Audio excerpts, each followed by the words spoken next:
Llegué al patio de mi hermana con un pay de durazno en las manos y escuché su voz detrás de la puerta.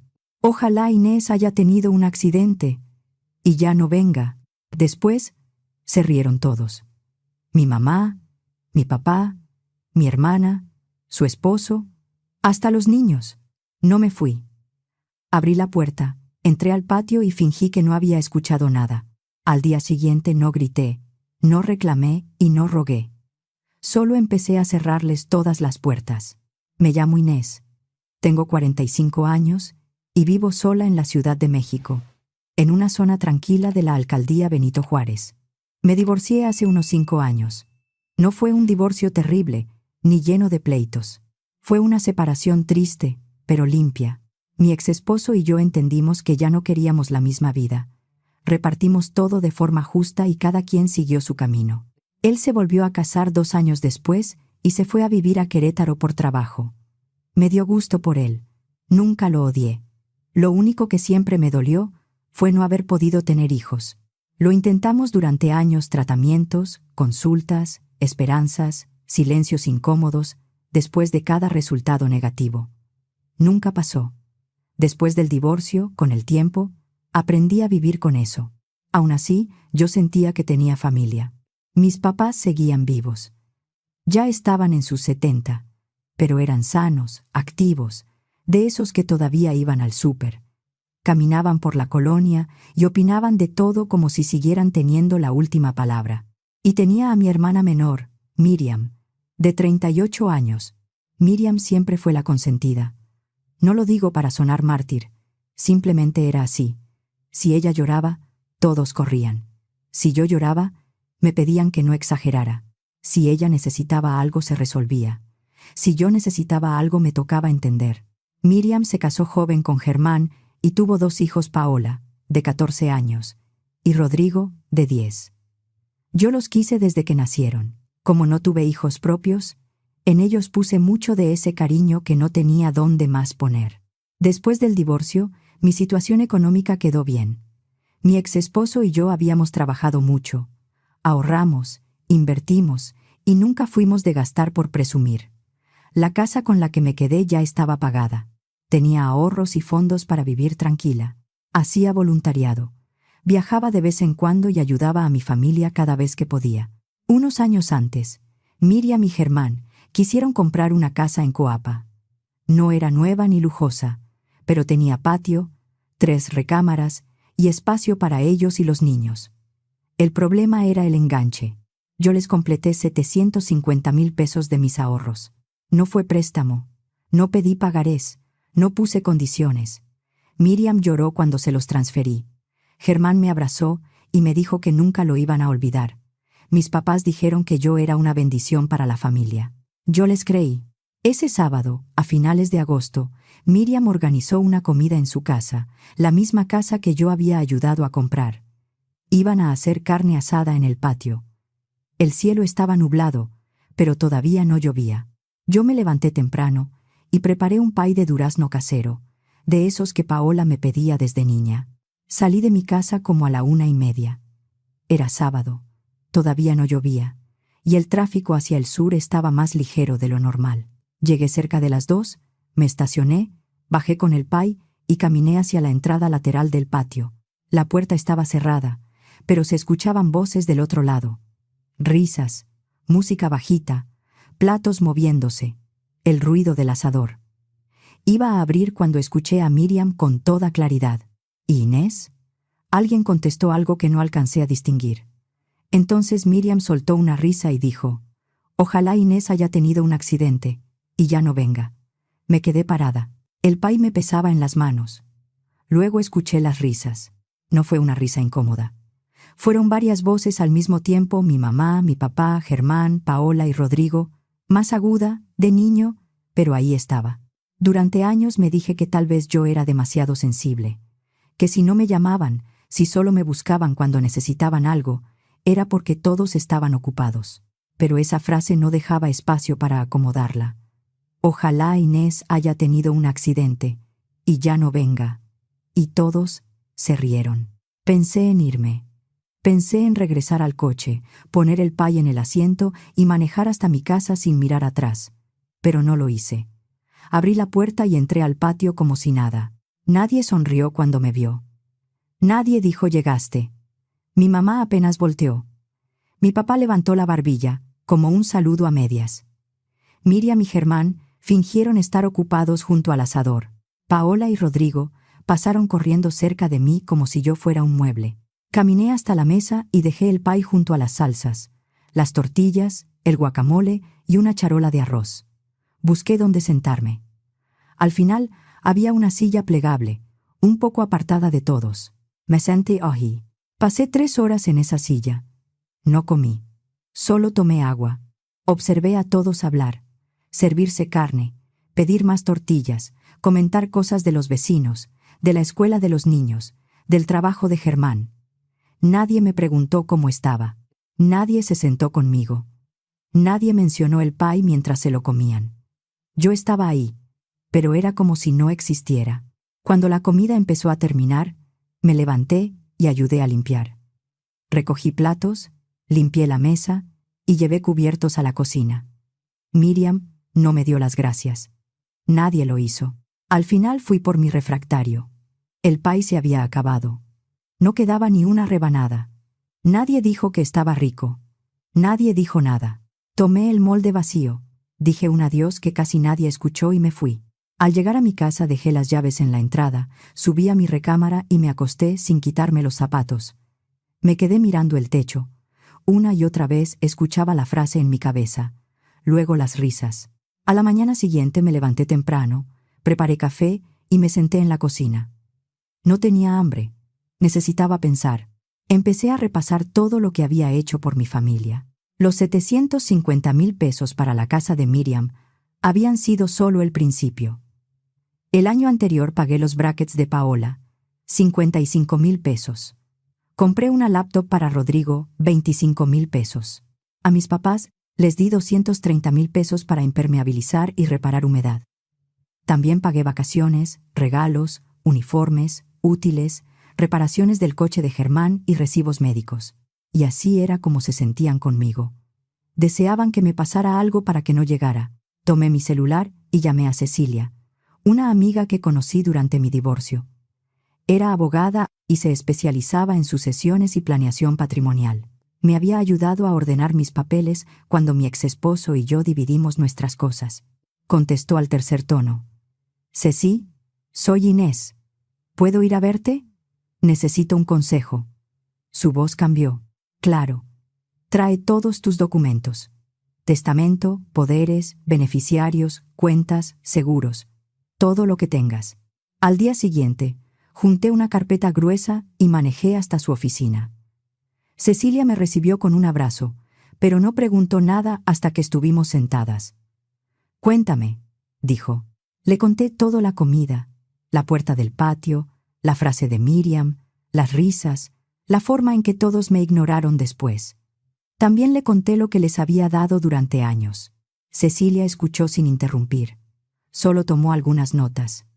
Cuando terminé, abrió mi carpeta. «Los 750,000 pesos que le diste a Miriam para la casa», dijo. «¿Tienes algún documento firmado? ¿Algo donde diga que era préstamo? ¿Un mensaje donde ella reconozca que debía devolvértelo?» Negué con la cabeza. «No. Se los di como ayuda, como regalo». Cecilia respiró hondo. «Entonces legalmente no puedes exigir que te los regrese. Fue una donación sin condiciones». Sentí un hueco en el estómago. «¿O sea que se queda con ese dinero después de lo que dijo?» «Me temo que sí. Pero sí podemos asegurarnos de que no reciba nada más de ti. Podemos revocar poderes, cambiar beneficiarios, modificar tu testamento y revisar si tiene acceso a cuentas o tarjetas». Me quedé callada. Los 750,000 ya se habían ido, pero todavía podía cerrar la puerta antes de que siguieran entrando. «Quiero hacerlo», dije. Cecilia me miró con cuidado. «No tomes una decisión así solo por enojo. No es solo enojo, es claridad». Esa tarde regresé a casa y saqué todos mis papeles del archivero testamento, poderes notariales, seguros, beneficiarios de cuentas, escritura de la casa, estados de cuenta, todo. Y ahí entendí algo que me dio náusea. Miriam estaba metida en demasiadas partes de mi vida. Tenía un poder notarial para hacer trámites si yo no podía. Aparecía como contacto de emergencia y persona autorizada en mis documentos médicos. Tenía una tarjeta de crédito adicional y figuraba como beneficiaria en mi seguro de vida. No era dueña de mi dinero, pero tenía más acceso del que yo debí permitir. En mi testamento aparecía como heredera principal. Mis papás eran herederos secundarios. Paola y Rodrigo también estaban incluidos. Miré esos papeles durante varios minutos. La gente que acababa de reírse de la idea de que yo tuviera un accidente estaba lista para quedarse con todo si algo me pasaba. Al día siguiente volví con Cecilia. Quiero revocar el poder de Miriam, dije apenas me senté. Quiero cambiar mi testamento. Quiero sacar a mis papás, a Miriam y a los niños de todo. También quiero revisar que Germán no aparezca en ningún documento. Cecilia no escribió de inmediato. ¿Estás completamente segura? Completamente. ¿A quién quieres dejar como beneficiario? Pensé unos segundos. No lo sé todavía. Tal vez a una fundación, tal vez a varias. Lo único que sé es que ellos no van a recibir nada. Cecilia asintió. Entonces, vamos a hacerlo bien. Pasamos horas revisando documentos. Preparó revocaciones, me explicó qué debía formalizar ante notario y me hizo una lista de bancos, seguros e instituciones donde cambiar beneficiarios. Esa semana me consiguió una cita con un notario de confianza, David Torres. Fui con él, firmé las revocaciones y empecé el Nuevo Testamento. Línea por línea, sacamos a Miriam, a mis papás, a Paola y a Rodrigo. También revisamos que Germán no apareciera como beneficiario ni contacto autorizado. No era porque odiara a los niños, pero en ese momento necesitaba protegerme por completo. Después decidiría si alguno merecía otro lugar en mi vida. Cuando terminamos, David me entregó copias certificadas y Cecilia me dio otra carpeta con instrucciones. Guarda esto en un lugar seguro, me dijo. Y ve al banco cuanto antes. Salí de ahí sintiendo que, por primera vez en años, estaba haciendo algo por mí. Al llegar a casa, llamé a un cerrajero. Vino esa misma tarde y cambió las cerraduras de la puerta principal, la puerta trasera y la reja. Miriam tenía una copia vieja de mis llaves por cualquier emergencia. Mis papás también tenían otra. Ya no. Al día siguiente fui al banco. Pedí hablar con Sofía, la gerente que me atendía desde hacía años. Cuando entré a su oficina, cerró la puerta y me ofreció café. No, gracias. Necesito revisar todos los accesos autorizados. Sofía abrió mi expediente. Tienes una tarjeta de crédito adicional a nombre de tu hermana Miriam. Quiero cancelarla de inmediato. Levantó la vista. ¿La cancelamos? Sí. También quiero quitar cualquier autorización. Cambiar claves, preguntas de seguridad, acceso a banca en línea y pedir reposición de tarjetas solo a mi nombre. Sofía se sorprendió, pero fue profesional. Claro. Lo hacemos ahora. Tardamos casi una hora. Firmé formatos, cambié contraseñas y activé alertas en mi celular. Al salir, respiré profundo. Cada firma me dolía, pero también me devolvía control. Unas horas después sonó mi teléfono. Era Miriam. Inés, ¿qué está pasando?, dijo sin saludar. Acabo de intentar comprar útiles para los niños y la tarjeta salió rechazada. ¿Por qué quité tu acceso? Hubo un silencio. ¿Qué? ¿Por qué harías eso? Porque escuché lo que dijiste en la comida. ¿De qué hablas? Te escuché decir que ojalá hubiera tenido un accidente para no llegar. Y escuché cómo todos se rieron. Tus hijos, Germán, mis papás, todos. Miriam tardó un segundo. Eso es ridículo. Seguro escuchaste mal. No soy sorda, Miriam. Estás exagerando. Fue un comentario tonto. No fue tonto para mí. Inés, no puedes hacer este drama por una broma. No fue una broma. Y aunque lo hubiera sido, ya entendí cómo me ven. Miriam soltó aire con fuerza. ¿Entonces qué? ¿Ahora nos vas a castigar? ¿Vas a dejar a los niños sin ayuda por tu orgullo? Sentí como me ardía la cara, pero mantuve la voz tranquila. No voy a seguir siendo tu cajero automático. Inés, no vuelvas a llamarme para pedirme dinero. Colgué. Media hora después empezó el desfile de llamadas. Primero mi mamá, luego mi papá, después Germán. Luego Miriam otra vez. No contesté. Los mensajes llegaron uno tras otro. Mi mamá escribió que una familia no se rompía por un comentario. Mi papá dijo que a mi edad debía tener más madurez. Germán escribió que pensara en los niños. Miriam escribió primero enojada, luego ofendida, luego preocupada. Nadie escribió. Lo que hicimos estuvo mal. Al día siguiente fui a ver a David Torres otra vez. Llevé escrituras, pagos de predial, documentos de mantenimiento y todo lo relacionado con mi casa. Quiero proteger mi casa, le dije. No quiero que nadie de mi familia pueda reclamarla, ni ahora ni cuando yo muera. David revisó los papeles con calma. Podemos dejar instrucciones claras en tu testamento y estructurar un fideicomiso patrimonial si quieres mayor orden. Tú seguirías viviendo y disponiendo de tus bienes mientras estés viva. Después se cumplirían las instrucciones que dejes. Quiero que la casa se venda cuando yo falte y que el dinero vaya a una fundación. No a mi familia. David no hizo gestos, solo escribió. De acuerdo. También revisaremos cualquier documento donde tu hermana aparezca vinculada. Quiero quitarla de todo.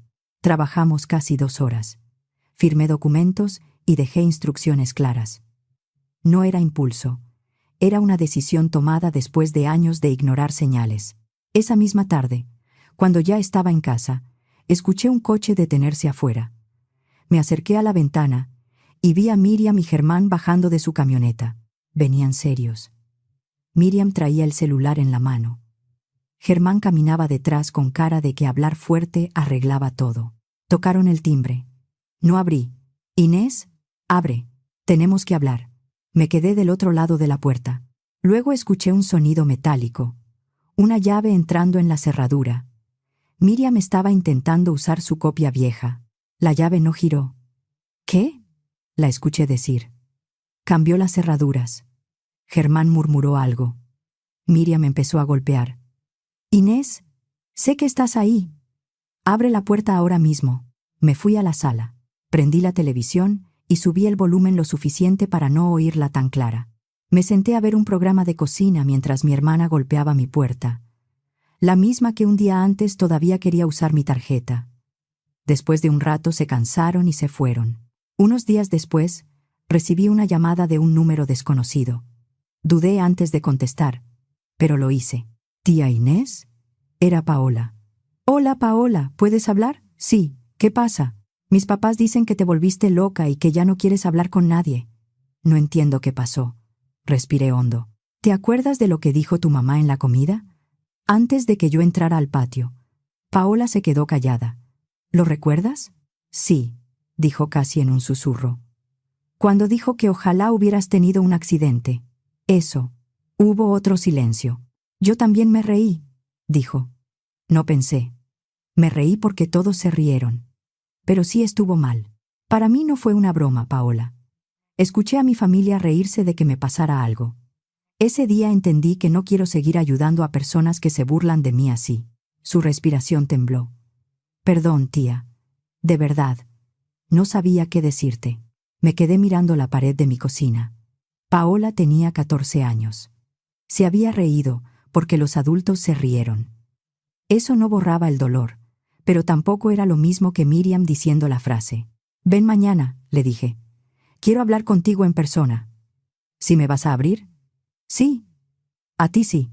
Al día siguiente Paola llegó por la tarde, después de clases. Venía en uniforme, con la mochila al hombro y una expresión nerviosa. Abrí la puerta. Pasa.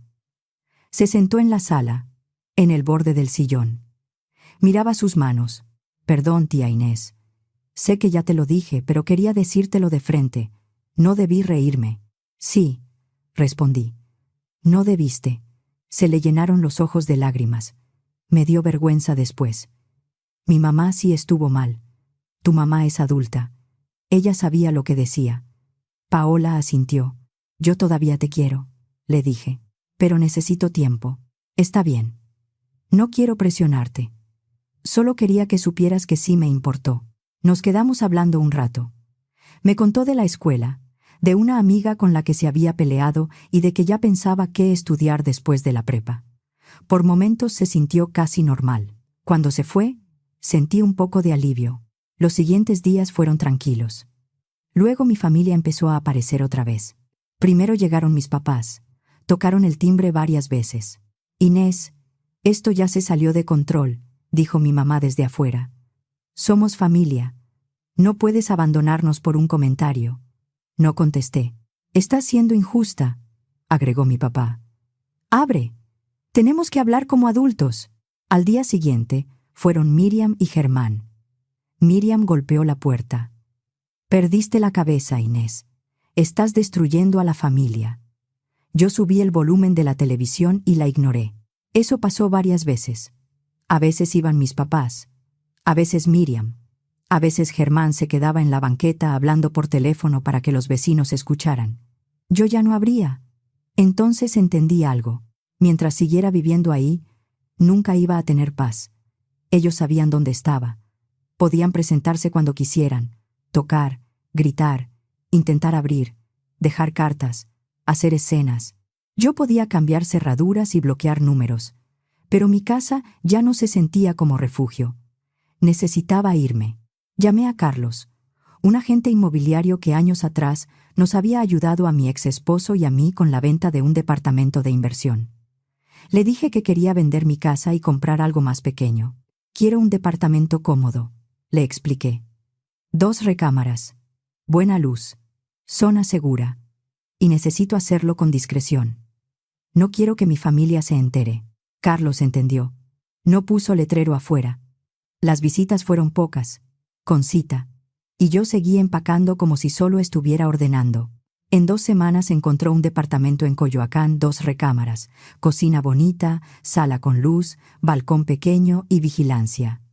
No era lujoso, era cálido. La venta de mi casa tomó más tiempo, entre avalúos, papeles y notaría.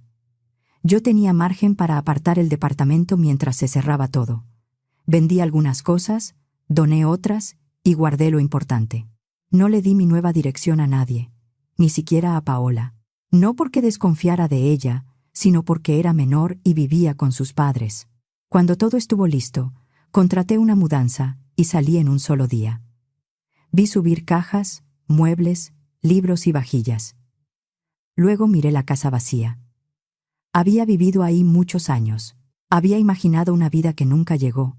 Había recibido a mi familia y cocinado para ellos. Cerré la puerta por última vez sin llorar. El departamento costó menos que la casa, así que la diferencia regresó a mis inversiones. Después de la mudanza, Cecilia y David actualizaron mis documentos. El nuevo departamento y el dinero restante quedaban bajo las mismas instrucciones. Nadie de mi familia tendría acceso ni quedaría como beneficiario. 2 semanas después, recibí un mensaje de un número desconocido. Era Miriam. «Fuimos a tu casa y nos dijeron que la vendiste. ¿Dónde estás viviendo? Necesitamos saber dónde estás». No respondí. Una semana después, recibí un correo de mis papás. Decían que yo me estaba comportando como una persona fuera de control, que había abandonado a mi familia y que les daba vergüenza mi actitud. Terminaba así: «Si algún día necesitas algo, no nos busques». Lo leí 2 veces. Luego lo borré. No volví a hablar con ellos, ni con mis papás, ni con Miriam, ni con Germán. La única persona con la que mantuve contacto fue Paola. Nos veíamos en una cafetería, siempre en lugares públicos. Nunca le di mi dirección. Unas semanas después de mudarme, Paola cumplió 15 años. No hubo gran fiesta, al menos no que yo supiera. Nos vimos en nuestra cafetería de siempre. Le llevé una tarjeta con una transferencia de 10,000 pesos. Cuando vio el comprobante, abrió mucho los ojos. «Tía, es muchísimo. Es para ti. Úsalo en algo que necesites o guárdalo». «Lo voy a guardar para una laptop», dijo. «Para la prepa y luego la universidad. Me parece una buena idea». Paola miró su chocolate caliente. «Las cosas están difíciles en mi casa». No dije nada. La dejé seguir. Mi mamá consiguió otro trabajo por las tardes. Mi papá está tomando horas extra. Les cuesta pagar el crédito de la casa y el seguro de gastos médicos. Los he escuchado discutir. Lo siento, dije. Y era verdad en una parte de mí. Otra parte no sentía mucho. Hablan mucho de ti, agregó Paola. Dicen que tú siempre ayudabas y que ahora les toca hacer todo solos. Tomé mi café con calma. Yo ayudé durante años, Paola. Le di a tu mamá 750,000 pesos para esa casa. Pagué tus brackets. Compré la computadora de Rodrigo. Ayudé a tus abuelos con su techo. Y después escuché que deseaban que me pasara algo. Ahora pueden hacerse cargo de su propia vida. Paola asintió despacio. Creo que entiendo. Pasaron 6 meses. Me fui acomodando. Hacía voluntariado 2 veces por semana. Me inscribí a pintura. Tomé un vuelo temprano a Oaxaca para un fin de semana largo, sola, y caminé sin avisarle a nadie. Comí bien, dormí bien, respiré. Por primera vez, mi casa estaba callada sin sentirse vacía. Un día recibí una llamada de una fundación con la que colaboraba desde hacía años, seria, con recibos y todo en regla. Organizaban una campaña para apoyar a familias vulnerables, y me preguntaron si quería participar como voluntaria. En realidad, dije, quiero hacer una donación. Claro, Inés. Lo que puedas aportar será de mucha ayuda. Quiero donar 1,800,000 pesos. La mujer al otro lado de la línea se quedó callada. Inés, es una cantidad enorme. ¿Estás segura? Sí. Después de vender la casa y ordenar mis inversiones, ese dinero ya estaba separado. Antes pensaba usarlo para ayudar a Miriam cuando cumpliera 40. Quería darle una sorpresa grande y bajar parte de su deuda hipotecaria para que respirara más tranquila. Ya no. Ese dinero iba a ir a personas que realmente lo necesitaban. Familias que quizá nunca sabrían mi nombre, pero que no se burlarían de mí detrás de una puerta. Hice la transferencia al día siguiente. La fundación me mandó una carta de agradecimiento y me explicó cuántas familias podrían recibir apoyo con renta temporal, alimentos, atención psicológica y asesoría para encontrar empleo. Lloré cuando la leí. No por tristeza, por alivio. 1 año después de mudarme, mi vida era mía. Me despertaba a la hora que quería. Organizaba mis días sin llamadas de emergencia de Miriam ni mensajes de mis papás pidiendo ayuda. Nadie me decía que era exagerada. Nadie usaba mi cariño como una tarjeta sin límite. Seguí en el banco de alimentos. Me uní a un club de lectura y empecé yoga. Hice amistades nuevas, gente que no sabía toda mi historia ni tenía interés en mi dinero. Me invitaban a tomar café, al cine, a caminar. Me preguntaban cómo estaba y escuchaban la respuesta. Paola y yo seguíamos viéndonos cada pocas semanas. Le iba bien en la escuela. Hablaba de estudiar diseño o psicología y cambiaba de opinión como cualquier adolescente. Nunca me pedía dinero. Eso lo valoraba. A veces le daba algo pequeño, un libro, una chamarra, dinero para materiales. No porque ella lo exigiera, sino porque me nacía. Un día, mientras tomábamos café, me dijo, Rodrigo preguntó por ti. Me quedé quieta. ¿Qué preguntó? ¿Que por qué ya no vas a la casa? Dice que antes ibas mucho. ¿Y qué le dijiste? La verdad. Que mi mamá dijo algo muy cruel de ti, que tú la escuchaste y que decidiste no estar cerca de personas que te trataron así. ¿Y qué dijo? Se sintió mal. Dijo que ese día no entendía bien lo que estaba pasando, que se rió porque todos se estaban riendo. Miré por la ventana. Rodrigo tenía 10 años cuando pasó. Era un niño.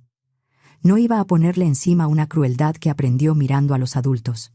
Probablemente no entendía, dije. Paola me observó con cuidado. ¿Crees que algún día los perdones? Lo pensé. No lo sé. Tal vez algún día los perdone por dentro. Pero perdonar no significa abrirles otra vez la puerta de mi vida. Paola asintió. Creo que entiendo. O estoy tratando. Por ella supe que Miriam y Germán seguían batallando con el dinero. El crédito de la casa les pesaba. Miriam trabajaba en las mañanas y algunas tardes. Germán tomaba horas extra. Cancelaron servicios, dejaron de salir a comer y recortaron gastos que antes daban por sentados. Una parte de mí sentía tristeza. Otra parte recordaba el patio, la puerta cerrada, la risa de todos. Habían confundido mi generosidad con obligación. Me habían tratado como una fuente de dinero y luego se habían burlado de mí. Ahora les tocaba vivir con las consecuencias. Mis papás mandaron otro correo. Decían que yo era una decepción, que ellos me habían criado mejor, que debía darme vergüenza abandonar a mi familia. Lo borré sin responder. También supe, por una conocida de mi mamá, que mis papás contaban otra versión. Decían que yo había perdido la cabeza, que los había cortado sin razón, que era fría, egoísta y rencorosa. Al principio me dolió. Luego dejó de importarme.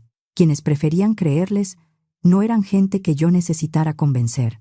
Como al año y medio de haberme mudado, recibí una carta de Miriam en mi nuevo departamento. No sé cómo consiguió la dirección.